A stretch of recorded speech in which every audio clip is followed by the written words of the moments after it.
இந்த மணலை அள்ளி அப்படி இருங்க, அப்படி இருங்க, இங்க பாருங்க.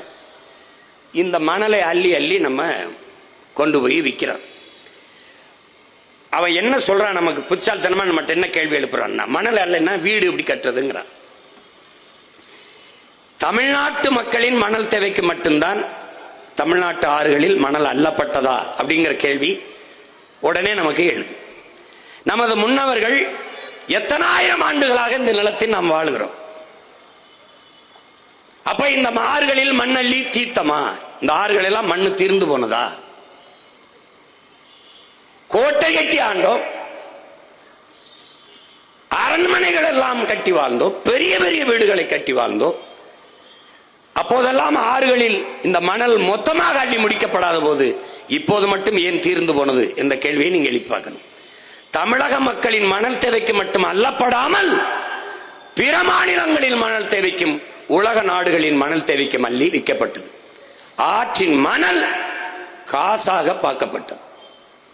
அன்னைக்கு அறிஞர் அண்ணா அவர்கள் வரும்போது ஒருபடி அரிசி 3 ரூபாய்க்கு நான் போடுவேன் என்று சொல்ல போது இவர்கள் எல்லாம் என்ன அண்ணா அப்படி சொல்கிறார், அரிசி 3 ரூபாய்க்கு போடுவதற்கு என்ன படி அரிசி 3 ரூபாய்க்கு போட ஆற்று மணலா என்று கேள்வி எழுப்பினார்கள்.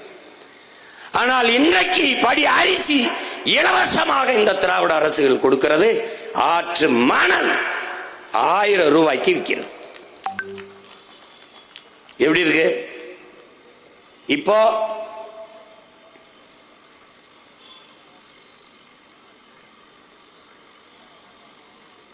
எவ்வளவு நீங்க பாருங்க, ஏரி குளம் வெட்டுங்கடா, ஆத்துக்குள்ள ஏரி குளம் வெட்டிருக்கான் பாருங்க.